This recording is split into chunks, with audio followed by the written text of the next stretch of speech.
کہ جنید جمشید صاحب نے غلطی کی اور اس کی شرافت اس نے ہاتھ جوڑ کے معافی مانگی، میں اس کی شرافت ہی کہوں گا، ٹھیک ہے؟ اور اللہ تعالیٰ نے اسے توفیق دی، کیونکہ مولوی کو کبھی توفیق نہیں ملتی توبہ کی، وہ مولوی نہیں تھا اس لیے اللہ نے اس کو توفیق دی۔ ان کے مولویوں کو کبھی نہیں، آج تک چھاپ رہے ہیں کتابیں، ان کو نہیں توفیق ملے گی، یہ وکالت کریں گے اپنے بابوں کی۔ اس سے ہی فرق ظاہر ہو جاتا ہے، ایک بندہ اتنی لگژریس لائف چھوڑ کے آیا ہے، اللہ تعالیٰ نے اس کو توبہ کی توفیق دینی تھی، اور ابھی کچھ ماچے کہہ رہے ہیں جی پتہ نہیں قبول ہوئی ہے کہ نہیں توبہ ہوئی، تو کرنی قبول؟ دیکھو، اور قرآن کہہ رہا ہے کہ جی جس نے توبہ کر لی سچے دل سے، اللہ تعالیٰ اس کے گناہ بھی سچے دل سے توبہ کر لی اس نے، جب اس نے اپنی غلطی کا اعتراف کر لیا۔ تسی مامے لگ رہے ہو،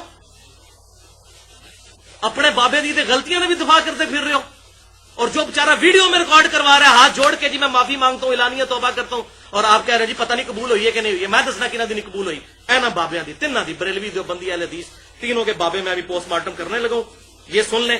اور میرا اب یہ چیلنج ہے اس ویڈیو کی وساطت سے، ذرا ان کا رجوع دکھائیں مجھے، ورنہ اگر یہ واقعی محبت رسول رکھتے ہیں اپنے فارمولے میں، میرے فارمولے میں نہیں، ان تینوں کی لاشیں نکالیں قبروں سے اور ٹانگیں ان کو پبلک میں، اور کہیں ان کا رجوع نہیں ہے۔ بالکل کریں گے ایسا، گستاخ رسول کی سزا پھر یہی کریں نا جو ان کے زوم میں بنتی ہے۔ میرا مسئلہ نمبر 49 ریکارڈ ہے، میرا جو ہے اس سزا کے معاملے میں کیا اوپینین ہے ولادہ سے ریکارڈڈ ہے۔ پہلا نمونہ جناب بریلوی مکتبہ فکر کے مجدد اعظم امام احمد بریلوی صاحب المتوفا 1340 ہجری، جو 1340 ہجری میں فوت ہوئے، وہ مسئلہ حیات النبی سمجھاتے ہیں۔ ہم بھی مانتے ہیں حیات النبی کو، مسئلہ نمبر 5 میرا ریکارڈ موجود ہے، میں نے الحمدللہ بالکل صحیح طریقے سے بیان کیا کہ کتنا معاملہ درست ہے اور کون سا ایگزیجریٹڈ ہے۔ حیات النبی سمجھاتے ہوئے ملفوظات اعلی حضرت، جو اعلی حضرت .net بریلی کی ویب سائٹ پہ بھی رکھا ہے، آپ ڈاؤن لوڈ کر کے دیکھ سکتے ہیں، ہمارے جیلم سے بھی چھپا، جلد 3 صفحہ 249 بک کارنر جیلم سے چھپی ہے یہ کتاب۔ مسئلہ حیات النبی سمجھاتے ہوئے کہتے ہیں کہ انبیاء کرام علیہ السلام کی حیات قبروں میں حقیقی حصی دنیاوی ہے۔ اللہ کہہ رہا ہے وَلَٰكِن لَا تَشْعُرُونَ، تمہیں شعور ہی نہیں، وہ کہتے ہیں دنیاوی ہے، حقیقی حصی ہے، بالکل اس کو ہم بھی مانتے ہیں، دنیاوی نہیں ہے، برزخی ہے، آخرت کی ہے۔ بلکہ میرے آقا سیدی محمد بن عبد الباقی زرقانی، یہ ان کے بھی بزرگ ہیں، بزرگ بھی آگے اپنی لڑی پہ ہوتے ہیں نا، تو اپنے بزرگ کا ذکر کر رہے ہیں۔ زرقانی المتوفا 1124 ہجری، بھی کوئی بہت پرانے بزرگ نہیں ہیں، 300 سال پہلے، لیکن ان کے لیے تو بزرگ تھے، ان سے 200 سال پہلے تھے، اور یہ بزرگ بریلوی اور دیوبندیوں کے مشترکہ ہیں۔ فضائل اعمال میں اس زرقانی کے بہت حوالے ہیں، فضائل حج میں بھی موجود ہیں، یہ بابا مشترکہ ہے۔ اور کہتے ہیں جی احمد بریلوی صاحب نے تو ان کو نقل کیا، نقل نہیں کیا، ان کو اپنا آقا کہا ہے۔ اگر یہ کہہ دیں جی میرے آقا غلام احمد قادیانی فرماتے ہیں، تو آپ کہیں جی غلام احمد قادیانی کو نقل کی، تو آقا کیوں کہا ہے اس کو؟ سیدی، وہ دلیل میں پیش کر رہے ہیں، کوئی دلیل میں انہوں نے حدیث تو نہیں پیش کرنی تھی نا، بابے کا قول پیش کرنا تھا، ان کا یا تو نبی میں تمہیں سمجھانا وا، میرے آقا سید محمد بن عبد الباقی زرقانی فرماتے ہیں کہ انبیاء کرام علیہ السلام کی قبور مطہرات میں ازواج مطہرات پیش کی جاتی ہیں، اور نبی اپنی بیویوں کے ساتھ شباشی فرماتے ہیں قبروں میں۔ ہم یہ پوچھتے ہیں یہ دنیا کی کس حدیث کی کتاب میں یہ بات لکھی ہوئی ہے، یہ کس آیت میں لکھی ہوئی ہے کہ قبروں میں یہ شباشیاں ہوتی ہیں؟ کسی صحابی کا عقیدہ ہے یہ؟ کسی تابعی کا، کسی تبع تابعی کا، کسی محدث کا؟ بتائیں۔ آپ کہتے ہیں امام حنیفہ رحمۃ اللہ علیہ کے مقلد ہیں، ان کے ہی دکھا دیں، لیکن پھر کہیں گے ہم ان کے مقلد تو ہیں، وہ فقہ میں عقیدوں میں تو ابو الحسن ماتریدی اور ابو الحسن اشری اور ابو المنصور ماتریدی کے، چلو ماتریدی سے یا اشری سے ہی دکھا دیں کہ کہیں ان کے یہ عقیدے ہوں، یہ قبروں میں پیش کی جاتی ہیں اور شباشی فرماتے ہیں۔ اب یہ ازواج مطہرات، ان کو شرم نہیں آئی؟ ان سے پوچھیں آپ اپنی ماں کے سامنے یہ بات کہہ سکتے ہیں کہ یہ میرا کمرہ ہے جہاں پہ میرے والد صاحب میری ماں کے ساتھ شباشی فرماتے ہیں، ایک چپیڑ پوے گی تو جناب سیدھا ہو جاؤ گے؟ ادھر لوگ وکالت کرتے ہیں، تو ان کو یہ تو خود وانتم تعلمون، اور جامعہ ترمذی میں حدیث ہے جو بات تمہیں شک میں ڈال دے اسے چھوڑ دو.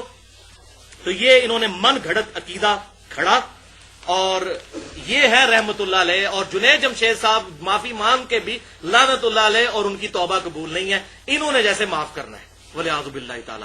ابھی میں اس پہ حدیثیں بیان کروں نا بخاری مسلم سے کہ جو کسی مسلمان کے بارے میں کہے کہ اس کی توبہ قبول نہیں، اس کے اوپر کیا وعیدیں آئی ہیں کہ اللہ تعالیٰ ایسے لوگوں کو دوزخ میں ڈالے گا جو مسلمانوں کے بارے میں کہتے ہیں اس کو تو اللہ تعالیٰ نے بخشنا ہی نہیں ہے.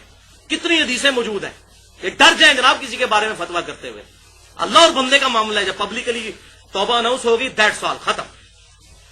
آپ کا بھی جو گلا تھا وہ دور ہو گیا. ہمارے نزدیک تو وہ معاملہ ویسا ہے بھی نہیں تھا، بالو اس کی شرافت ہے. دوسرا نمونہ، جو بند حضرات کے مجدد اعظم حکیم الامت 2000 کتابوں کے مصنف اشرف علی تھانوی، اور یہ اتنی شرمناک بات ہے، یہ میں نے آج پہلی دفعہ یہ آن ایئر بیان کر رہا ہوں اشرف علی تھانوی صاحب کی، کیونکہ مجھے اب اتنا غصہ آیا کہ دیوبند مدہ فکر کے لوگ بھی جنید جمشید صاحب ہمارا کوئی تعلق نہیں ہے، وہ طارق جمیل صاحب بھی کہہ رہے ہیں میرا کوئی تعلق نہیں ہے. اور یار تو لوگوں کو صحیح بات بتا، میرا کوئی تعلق نہیں، میرا کوئی تعلق نہیں ہے، میرا کوئی تعلق نہیں ہے کہ میں صحیح بات لوگوں کو بتاؤں. ٹھیک ہے نا، میں نے نہیں صحیح بتا دی ورنہ میں خود دنگا ہو جاؤں گا. ان کو پتا یہ بخاری مسلم پڑھی تو پھر مجھے یا تو منکرین حدیث بننا پڑے گا، منکرین قرآن پڑھنا پڑے گا. تو وہ جناب سیدھی ایک بات کہے کہ جان چھڑا دی جناب منو نہ کچھ کبھی ہو، کیونکہ ظاہر ہے ادھر تو لوگ پھر قانون بھی ہاتھ میں لے لیتے ہیں نا. آپ کو بات کر رہے ہیں لوگ کہتے ہیں جناب یہ کر دیں گے وہ کر دیں گے. تو اتنا تو کون حسین تو نہیں روزانہ ماما جمنیاں تے الحسینی بھی روزانہ نہیں ماما جمنیاں. حالت صاف ہے. حق کرنا، حق کی بات کرنا کوئی سوکھا تو نہیں ہے، گردن کٹتی ہے، سیدھی سی بات ہے. اللہ تعالیٰ اپنے بندے اٹھاتا ہے. تو اشرف علی تھانوی صاحب المتوفا 1362 ہجری، ان کا رسالہ نکلتا تھا الامداد. جیسے آج کل بھی یہ ضرب مومن نکلتا ہے دیوبندیوں کا، اہل حدیث کا نکلتا ہے وہ الحدیث یا السنہ نکلتا ہے، یا اسی طریقے سے جو ہے وہ بریلویوں کا نکلتا ہے اہل سنت. اس طرح رسالے اشرف علی تھانوی صاحب اپنی زندگی میں ایک ماہنامہ رسالہ نکالا کرتے تھے جس میں لوگوں کے سوالوں کے جواب دیتے تھے. اس کا نام تھا الامداد. اور پتہ نام کیوں تھا؟ ان کے پیر صاحب کا نام تھا امداد اللہ مہاجر مکی، ان کے نام پہ، بزرگوں کے نام. لڑی چلتی ہے جناب، لڑی کا فوراً تیار ہوتا ہے. لڑی کیوں چلتی ہے؟ تاکہ آنے والے ہمارا نام ساتھ لگائیں. سمجھ آئی؟ ظاہر ہے پھر آپ دیکھیں نا جامعہ اشرفیہ اس لیے رکھا گیا نا. اگر انہوں نے الامداد نہ رکھا ہوتا تو آج لوگ اشرفیہ بھی نہ رکھتے.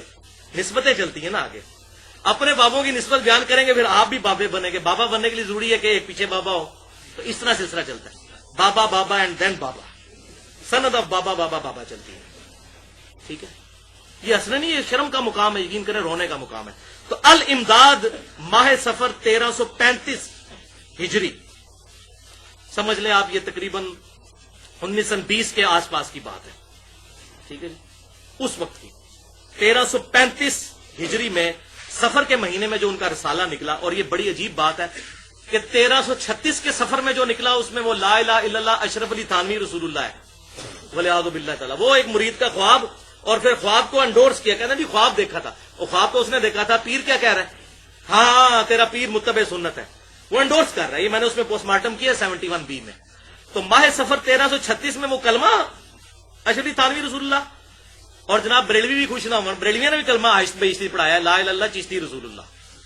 سارے ننگے نے اس ماہ میں، اسی لیے مناظرے ہوتے ہیں. کہتے تواڈے بابے نے پڑھایا تو ساڈے بابے نے بھی پڑھایا، صاحب برابر ہو گیا. پتر تو کیوں فیل ہویا؟ بھاجی تواڈے دوست دا منڈا بھی تو فیل ہو گیا. یہ وہی بات ہے.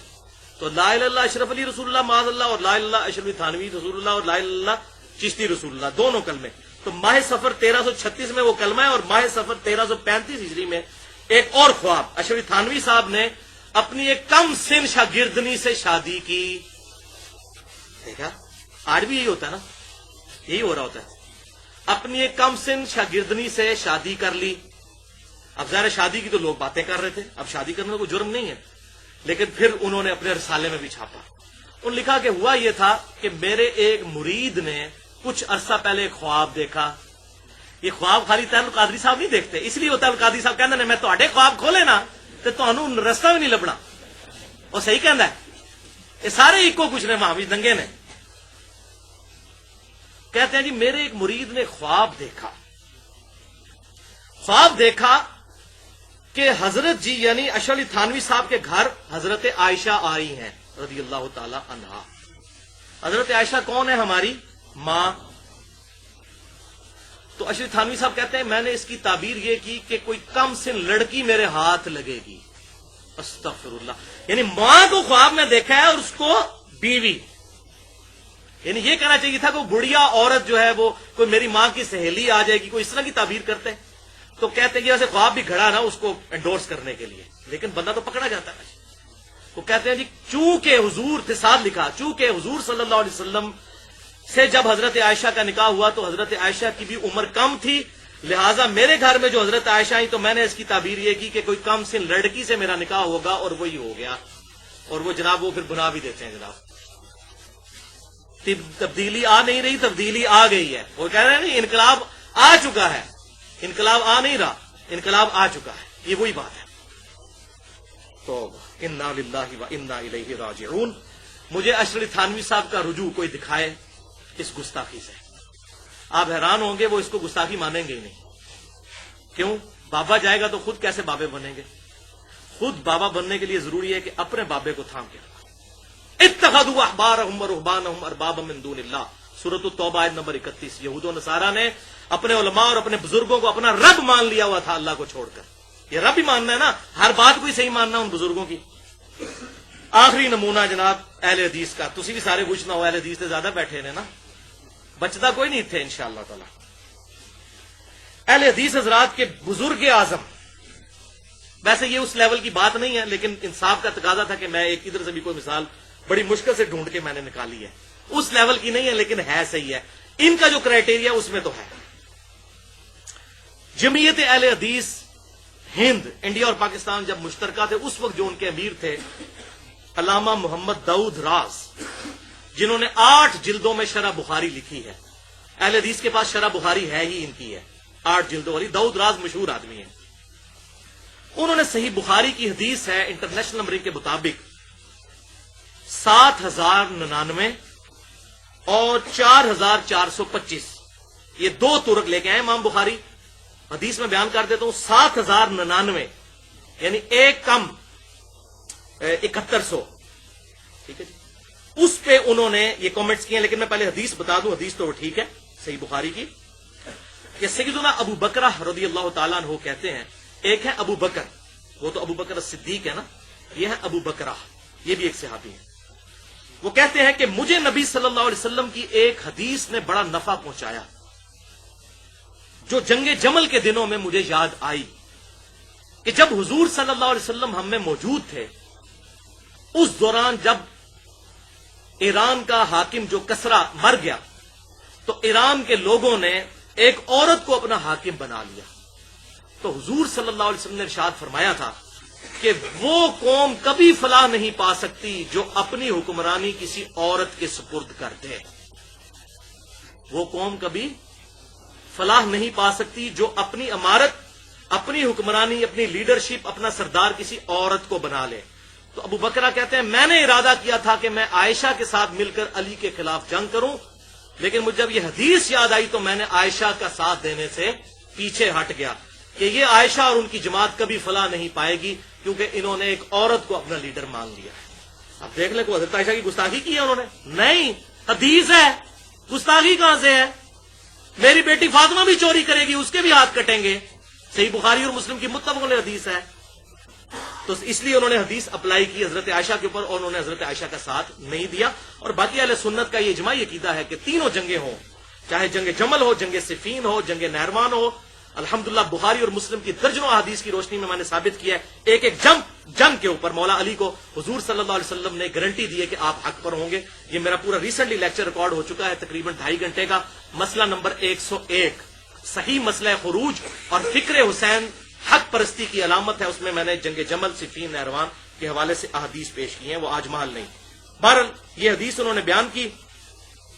اس کے بعد کامنٹس کرتے ہیں داؤد راز صاحب. یہ میرے ذہن سے نہیں، ان لوگوں کے ذہن کے اعتبار سے اس کو آپ ذرا سنیے. جنگ جمل میں حضرت عائشہ حضرت علی کے مقابلے پر فریق کی سردار تھیں اور نتیجہ ناکامی ہی ہوا. ابو بکرہ کے قول کا یہی مطلب تھا. حضرت عائشہ کو بھڑکانے والے چند منافق قسم کے فسادی لوگ تھے. یہ کون تھے؟ حضرت طلحہ اور زبیر تھے. منافق نہیں تھے، صحابہ تھے. وہ یہ تو چھپاتے ہیں نا جی، وہ پکڑ کے وہ جناب بنا دیا کہ جناب وہ عبداللہ ابن سبا تھا. عبداللہ بن سبا تو بعد کی پیداوار ہے، اس کا تو کوئی لینا دینا ہی نہیں تھا اس کے ساتھ. یہ کون تھا؟ حضرت طلحہ حضرت زبیر رضی اللہ تعالیٰ. وہ تو کہہ رہے فسادی لوگ تھے جنہوں نے قتل عثمان کا بدلہ لینے کے بہانے مسلمانوں کو لڑوایا اور حضرت عائشہ پر جادو چلا کر یہ تعویل کریں گے. یہ تو محاورتاً بات ہوئی ہے. حضرت عائشہ پر جادو چلا کر اپنی فوج کا سردار بنایا اور جنگ جمل میں سراسر منافق یہودی صفت لوگوں کا ہاتھ تھا. ولیعوذ باللہ تعالی.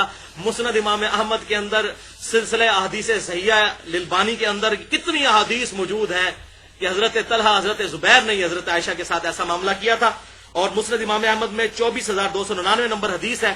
حضرت عائشہ نے جب ایک جگہ پڑاؤ کیا، سلسلہ احادیث صحیحہ میں البانی صاحب 474 نمبر حدیث لے کر آئے ہیں، وہاں پر کتے رات کو بھونکے تو حضرت عائشہ نے کہا یہ کون سی جگہ ہے؟ تو بتایا گیا یہ حوب ہے. تو اما عائشہ نے کہا اب میں آگے نہیں جانے والی، میں علی سے نہیں لڑنے والی. مجھے حضور کی وہ حدیث یاد آ گئی. حضور نے کہا تھا میری ایک بیوی کا کیا حال ہوگا جب حوب کے کتے بھی اس پر بھونکیں گے، میں واپس جاؤں.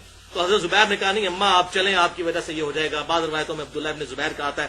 اینڈ پہ جو کچھ ہوا پھر حضرت عائشہ پوری زندگی روتی تھی، حتیٰ کہ مسند امام احمد میں، المصنف ابن ابی شیبہ میں اور ایون صحیح بخاری میں بھی اس کا حصہ آتا ہے کہ مجھے میری سوکنوں کے ساتھ دفن کرنا. میں نے حضور کے بعد جو کچھ کیا علی کے ساتھ لڑائی کر کے، میں اتنی شرمسار ہوں. میں نہیں چاہتی کہ میری وجہ سے میری لوگ عزت کریں اس ریفرنس سے کہ ابو بکر اور عمر اور رسول اللہ صلی اللہ علیہ وسلم کی وجہ سے لوگ مجھے عزت دیں کہ میں ان کے ساتھ دفن ہوں. مجھے میری سوکنوں کے ساتھ دفن کرنا یہ ایک نیک آدمی کی نشانی ہوتی ہے. موت سے پہلے اللہ تعالیٰ سے توبہ کی توفیق دیتا ہے. اور مولا علی نے بھی معاف کیا. میں نے اس لیکچر میں بتایا مسئلہ نمبر 101 کے اندر. الحمدللہ یہ معاملہ بھی کلیئر ہوا. داؤد راز صاحب کی بھی توبہ کوئی نہیں موجود. جنید جمشید صاحب کی توبہ موجود ہے الحمدللہ. میں آخر میں اس حوالے سے ایک بات جنید جمشید صاحب کے لیے بھی کر دوں کہ میں ان کو پرسنلی یہ دعوت دیتا ہوں کہ فرقوں سے نکل کر کتاب و سنت کا منہج اختیار کریں. کتاب و سنت میں آئیں گے تو پھر انشاءاللہ آپ کو کوئی پریشانی نہیں ہوگی. اللہ کی بات کرتے ہوئے، اس کے رسول کی بات کرتے ہوئے. بابوں کی پارٹیوں میں پھنسیں گے تو پھر بھائی یہ رزلٹ ہوگا، کبھی کسی کا بابا ڈسٹرب ہوگا تو کبھی کسی کا بابا ڈسٹرب ہوگا. لوگ حق بات آپ کو کرنے نہیں دیں گے. اللہ تعالیٰ سے دعا ہے جو حق بات میں نے کہی اللہ تعالیٰ ہمارے دلوں میں راسخ فرمائے. اگر جذبات میں میرے منہ سے کوئی غلط بات نکل گئی تو اللہ تعالیٰ ہمارے دلوں سے معاف کر دے. ہمیں کتاب و سنت کی تعلیمات پر عمل کر کے دوسرے بھائیوں تک پہنچانے کی توفیق عطا فرمائے. سبحانک اللہم و بحمدک اشہد ان لا الہ الا انت استغفرک و اتوب الیک وما علینا الا البلاغ المبین.